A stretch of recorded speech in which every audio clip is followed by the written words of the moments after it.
Hey guys, I'm TT. And I'm Beg. And we're what the kids call Woke or Whatever. Ok, là c'est un épisode spécial parce que c'est le premier épisode qui est exclusivement sur Patreon. Yep. So on veut shout out tous nos membres Patreon parce que, on a payé cette session juste à cause des contributions Patreon, 100%. Shout out. Donc merci à vous spécifiquement. Merci parce que ça fait quoi, un mois? Même pas un mois, je pense. Ça fait 3 semaines. Ça fait 3 semaines qu'on a release ce Patreon. Puis, malgré le fait qu'on n'a pas été les gens les plus consistants dans les dernières années, il y a des gens qui ont cru en nous, il y a des gens qui croient au projet, puis qui ont investi leur argent. Puis, c'est une petite récession. So, on est vraiment reconnaissante. And y'all got fed, là. On a été extra... Je trouve qu'on a été on time. On a release du contenu et tout. Puis voir comment vous êtes derrière nous, ça nous encourage vraiment. Pour de vrai, merci aussi à toute l'audience. Les gens qui ont écouté l'épisode, les gens qui ont interagi avec les épisodes. Ouais, vous avez vraiment go up pour le dernier épisode, là. Comme ça a fait du bien. Ça a fait du bien. Ouais. On a aimé voir ça, on a aimé voir vos commentaires, on a aimé interagir avec vous. So, merci, mais merci spécial au Patreon. Puis ça, c'est le premier épisode ever. Exclusif Patreon, ça veut dire que cet épisode sera nulle part que Patreon au complet. Il y aura peut-être des extraits sur d'autres plateformes, mais au complet, c'est juste pour nos Patreon des 2 tiers. So, ouais, c'est ça. C'est vraiment ça. Et aujourd'hui, on a un invité. Yo, c'est quand la dernière fois qu'on a eu un invité? Novembre 2023. C'est for real! Bédève, avec Sama. Ah, c'est Sama, ouais, c'est pour la Palestine. Novembre 2023, bro, ça fait date. C'est la dernière fois qu'on a eu un invité, puis aujourd'hui, on a un invité spécial. Merci, Raccoon, d'être avec nous. Merci pour l'invitation, c'est un honneur pour moi d'être là. Je suis fan de qu'est-ce que vous faites, de votre travail, de votre rigueur, puis d'à quel point vous êtes sérieuse et intéressée par chaque sujet que vous abordez. Donc, je suis très content d'être là. Merci. OK, Raccoon. Avant même qu'on rentre dans l'épisode, parce que, guys, on a un épisode tellement chargé. You guys don't even know. You guys don't even know the amount of research, the amount of deep dive. But, vous savez déjà, là, c'est beaucoup, whatever. But we really went hard because Raccoon, c'est vraiment un artiste qu'on respecte. On respecte ton art. We respect the things that you say in your music. I feel like we're in a time where when it comes to hip-hop, we're starting to enter a time where there's a little bit more emphasis on the vibe rather than the lyrical content. Puis je trouve que toi, t'es vraiment un de ces rappeurs that is sticking to the original roots of hip-hop. Maintenant, on va rentrer dans l'épisode, puis je vais expliquer le pourquoi on voulait t'avoir. Ouais, ça m'intéresse. Yeah, parce que we ain't never had no rapper on. Ouais, je pense qu'on n'a pas d'artiste. On n'a même pas de gars on No Cap. Non, ouais, tu fais les coquilles sur les doigts d'une main. Ça fait une main. Ouais. Avec Raccoon, ça fait une main. Ouais. OK. Puis comme 3 épisodes. Ouais, troisième épisode, ouais. 5 niggas en 5. Ouais, en 3 épisodes. Ouais. C'est le seul solo, nigga. Il vient toujours en deux par deux. Toujours en paire. C'est la première fois que tu ça. OK. Nice. Donc, c'est différent pour plusieurs raisons, outre le fait que tu sois homme. Mais le fait qu'on a un artiste, mais comme vraiment un artiste, j'allais dire une public figure. Personnalité publique. Personnalité publique. Yeah. Une personnalité publique. Premièrement parce qu'on veut élargir le genre d'épisode qu'on fait sur Patreon. On veut comme explorer plus d'affaires parce que on aime l'art, on est des artistes aussi. On aime aussi donner des entrevues. On a réalisé qu'on aime vraiment ça. On aime donner des entrevues. Fait qu'on veut... Puis il y a tellement de gens dans la ville qu'on aime, à qui on veut parler, avec qui on veut discuter. Fait qu'on veut élargir ça. That's nice. Ça, c'est sûr. Mais par rapport à ton album, premièrement, moi, je pense que... Moi, puis Titi, on pense que l'album est un masterpiece. Pour de vrai... 100%. J'ai écouté l'album through and through a lot. 100%. A lot. Ah, let's go. Puis on pense que l'album est un masterpiece. Je pense que l'album est rempli de messages sociopolitiques qu'on pense qu'ils méritent d'être explorés. Il y a chaque morceau a un message, puis la plupart de ces messages tournent autour de la thématique du coup, que ce soit un coup reçu ou un coup donné, que ce soit un coup de façon symbolique ou que ce soit un coup de manière littérale, legit. Ouais. Fait que on veut explorer ça avec toi, puis on veut partager nos ressentis, comment on a vu ça, comment on a analysé ça, parce qu'encore une fois, on a beaucoup, ça fait comme 3 semaines, là, qu'on est deep in, on s'envoie des audios, puis c'est juste ça, là. C'est juste legit, tu comprends pas, ça fait 3 semaines qu'on fait juste parler de ça. Je suis trop content. On veut vraiment prendre le temps de break down cet album, puis à travers l'épisode, vous allez voir, on va utiliser 8 morceaux spécifiques pour analyser l'album au complet.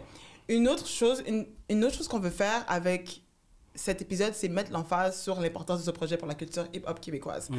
On a réalisé, parce que nous, on a fait notre travail de journaliste, on a écouté des entrevues et tout, on a réalisé que quand les gens te parlent et te mettent dans une catégorie, on te boxe. Oh, fait que ça va être très MC engagé, rappeur woke. Puis, ça, c'est pas ça, là. C'est pas que c'est pas ça, mais on trouve que ça limite beaucoup, puis que la métrique avec laquelle la métrique avec laquelle ils rate ton album est étrange, parce qu'ils sont comme, c'est bon, mais c'est là. C'est comme, it's good work, but okay. Je sais pas comment expliquer. Ouais, it's good. On to the yeah, next. it's good. You have bars. Puis ils déposent le projet. Legit, like, ils déposent le projet.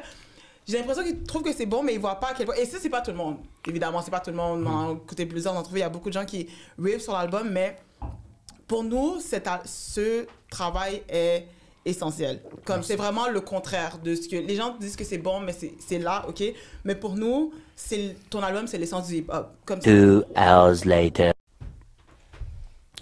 Au grand désarroi de ceux qui ont build le shit, le rap et la culture hip-hop se sont vraiment distancés. Et pas que au Québec, genre. Il y a le rap qui est le mainstream, qui est la grosse machine à faire de l'argent, qui est comme le music industry. Puis après ça, t'as la culture, genre. Et je sais pas, en fait, je sais pas à quel point...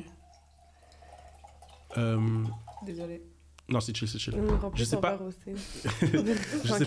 Je sais pas à quel point les gens font cette connexion-là aujourd'hui, ou à quel point elle est relevant pour ces gens-là aujourd'hui. Tu sais, nous, on en parle, c'est relevant pour nous. It's us, puis c'est chill, puis comme, nous, on en parle, mais est-ce que les gens ils pensent à ça au jour le jour aujourd'hui? Non. Ils devraient, oui, 100%. Donc, moi, je te dis que oui, on peut parler de rap québécois en termes d'industrie musicale, en termes de territoire qui produit de la musique rap, 100%. Mais est-ce qu'on peut parler de culture hip-hop québécoise et ignorer ça? Zéro, on peut pas faire ça. On peut pas faire ça. Puis je pense que les gens comprennent pas cet aspect-là parce que, vraiment, le Québec vient de réaliser que le rap, c'est populaire par leur jeunesse, là. C'est comme c'est leur nouveau jouet préféré, là. Là, tout d'un coup, ils ont comment on invite des rappeurs, puis comme c'est tellement funny. La première fois que Radio-Canada, dans leur programme de révélation, choisissent de highlight des rappers, ils ont choisi moi. Puis je suis pas le premier rappeur d'ici, là, tu vois ce que je veux dire. Merci, mais damn, tu vois, je veux dire. Merci, mais shit. Y'all late, là, tu vois, c'est 2020. It's crazy. Tu vois, je veux dire. Moi, je trouve ça un peu... Yo, ils ont dit BLM. Ils ont dit 2020. Ils ont dit BLM. 2020, c'était notre année. Ouais. On était out, on mangeait. From the white guilt. From the white... Eating the white guilt money. Yo, trust. Fait que c'est ça. Fait que...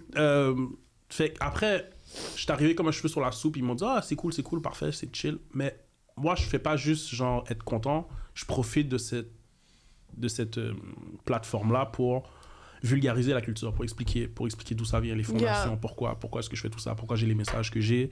Puis j'ai souvent ces discussions-là en entrevue, autant dans les médias mainstream que les petits médias, etc. Donc, la réponse à ta question, c'est non, on peut pas faire ça.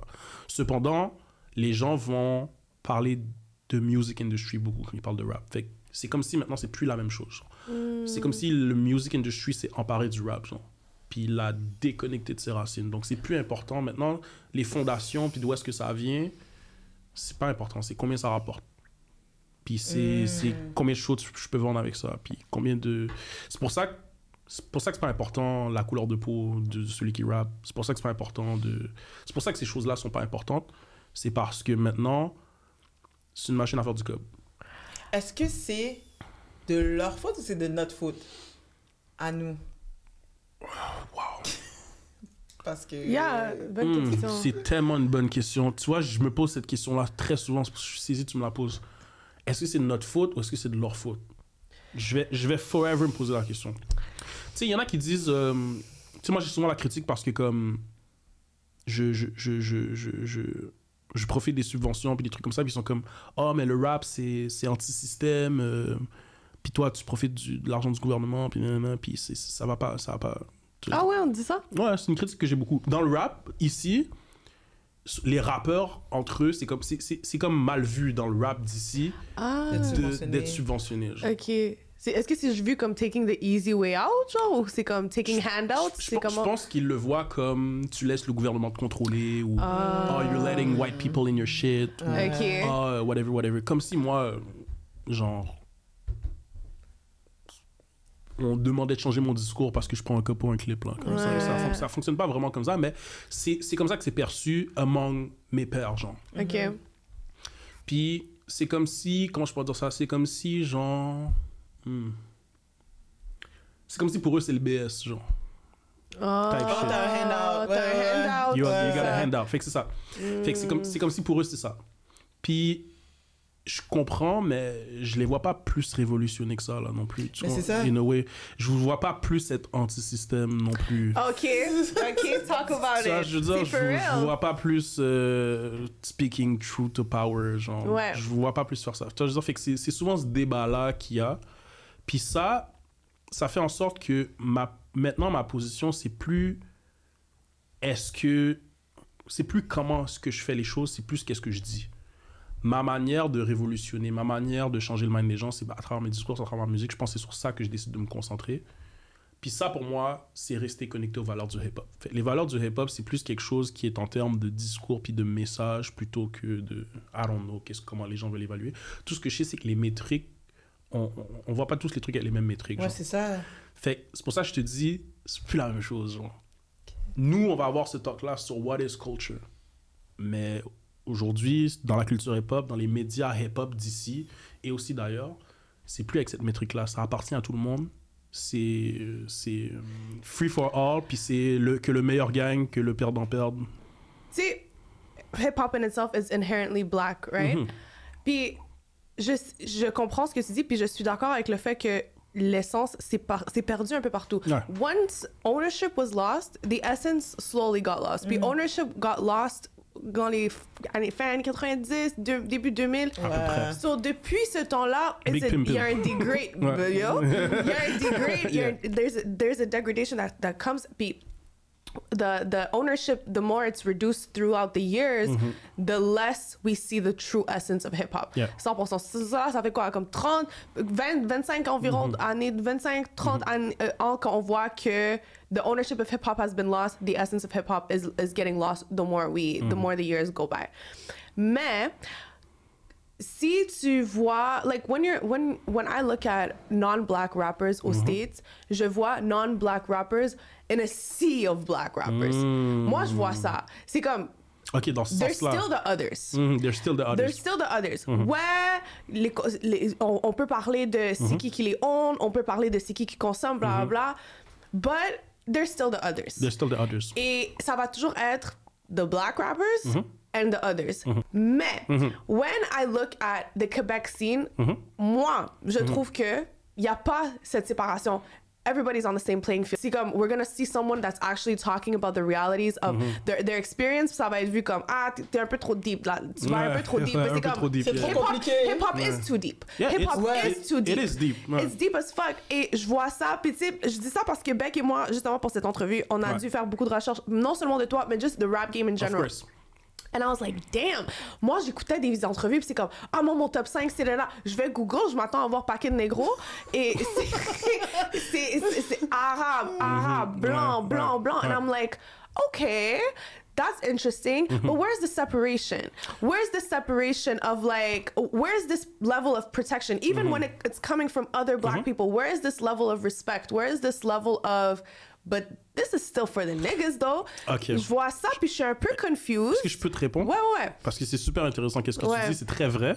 C'est très real. Je pense que ça s'explique par rapport au demographic. Encore une fois, les rappeurs qu'on écoutait plus jeunes, on va dire, mes grands cousins écoutaient Connaisseur Ticazo, qui étaient Connaisseur Ticazo, Mobsters, qui étaient les rappeurs du hood, là. On écoutait les gars du hood qui rappaient, puis ça résume notre démographique. Les Haïtiens de Montréal, puis ceux, après ça, qui étaient un petit peu plus sous-moon, qui voulaient checker, qui étaient de d'autres trucs. Mais c'était pas eux qui étaient mainstream. Le plus mainstream black qu'on a eu à l'époque, c'était Mosaïen, c'était Sans Pression. C'était eux nos idoles, c'était eux qui étaient à la télé, c'était eux qui nous représentaient. Mais eux, ils étaient dans un océan de rappeurs blancs, Keb. Le démographique est différent. Donc, être un consommateur de rap, puis pas être noir, c'est très normal au Québec. Fait que là, ils écoutent du rap des States, ils aiment beaucoup Mobb Deep, ils aiment beaucoup Wu-Tang. Ben parfait, moi aussi je vais faire du rap aussi, même si je viens de région. Facts. Là, j'ai commencé à rapper Saint-Jérôme, mais après ça, ben c'est pas les mêmes ambiances, c'est pas le même truc. Fait que je vais rapper avec mes codes culturels, donc d'autres blancs vont s'intéresser à moi. Après, même si c'est des blancs qui ont compris les codes du hip-hop, je pense à, on va dire, le 8-3, là, qu'eux, ils sont montés sur le stage de la disque pour revendiquer le fait que le hip-hop n'était pas une catégorie qui méritait... le hip-hop, c'était une catégorie qui méritait d'être représentée au gala de la disque, puis que c'était pas là, puis ils sont montés en clic, là, ils ont interrompu, ils ont pris le micro dans les mains de Guy Lepage. Mais c'est des blancs qui l'ont fait, c'est pas des noirs, là, qui l'ont fait. Tu vois, je veux dire?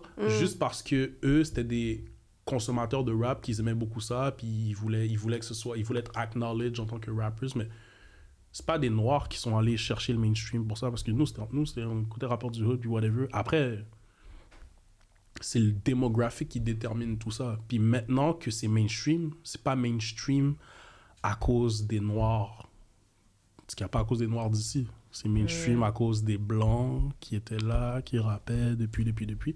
Puis même toutes les initiatives hip-hop, la première ligue de battle rap qu'il y a eu ici, c'est les Word Up. C'est pas une ligue black-owned. C'est des blancs qui l'ont faite. Puis il y avait des noirs qui participaient à cette ligue-là. Et les noirs étaient en minorité dans cette ligue-là. C'était les meilleurs, mais ils étaient quand même en minorité dans la ligue. C'était pas une ligue qui était black-owned. Ça, je veux dire. Le démographique québécois du rap est très bizarre. Justement parce que t'as consommateur de musique, consommateur de rap, consommateur noir de rap, genre. Fait que c'est comme... C'est comme... Alors qu'aux States, ben, plus de black people, genre la moitié du pays, tu vois, je veux dire, fait que c'est comme... C'est différent, genre. C'est comme un... C'est un autre démographique. Je pense que ça s'exprime surtout par ça. Tu sais, puis yo, je trouve ça vraiment difficile à dire, mais la fois où j'ai remarqué qu'on m'écoutait vraiment, puis que comme... Je pense que j'ai trouvé un peu mon public. C'était à Mic Top, hein? Wow. Ouais. C'est là que j'ai fait comme... Ah shit, ok, les gens... Je pense que les gens focus sur qu'est-ce que je dis, puis ils sont prêts à me big up, puis whatever, puis full of black people, puis tout ça. Puis je suis comme... Est-ce que dans le mainstream hip-hop, dans où est-ce que je suis, c'est ça que j'ai? Non. C'est pas eux qui payent les billets pour les shows. Facts. C'est pas eux qui sont... C'est ça le truc. C'est que l'encouragement, déjà d'être un fan, on n'a même pas cette graine-là en nous. Juste le fait que tu es venu à mon lancement, que tu étais là au listening party, ça montre à quel point c'est vraiment important pour toi, mais c'est pas tout le monde dans la communauté qui est prêt à le faire. Est-ce que c'est parce qu'ils se reconnaissent pas dans ce que je dis? Je pense pas. Je pense qu'il y a beaucoup de gens qui se reconnaissent. Est-ce que c'est parce qu'ils veulent pas encourager? Non, c'est un mystère. À toutes les fois, c'est un mystère. Peut-être c'est pour pas avoir l'air d'un dick rider. Type shit. Puis j'entends souvent ça. Yo, je veux pas de glaze, là. Bla. Puis moi, comment je pourrais dire ça? Moi, je suis un fan du rap québécois, de l'histoire du rap québécois, de par à quel point on a réussi à... Genre, à quel point on est skilled base. Je trouve qu'on est très skilled. Je sais qu'il y a beaucoup de vibes, beaucoup de trucs comme ça, mais quand t'entends, t'es intricate, comme... Moi, j'entends le talent des gens. Quand Tizo, Shreeze, Canicule ont émergé, moi, j'entendais beaucoup de talent. J'entendais beaucoup, jusqu'à yo, ces gars-là, from the gutter, ils ont réussi à créer quelque chose de fou. Puis c'est là, la dernière fois, c'est le show de Hansik, là, populaire. Qui est partout. C'est la dernière fois que j'ai vu un groupe de Noirs enjoy un concert de rap, puis d'être proud, genre. Maintenant, show de Shreeze, là, c'est pas ça, là. Parce que est-ce qu'on peut vraiment compter que sur notre communauté pour Mais c'est Mais- ça! Non, mais écoute, ça c'est. Ok. Est-ce que vous comprenez? Non, Allez, parce qu'à la fin de la journée, Ok. si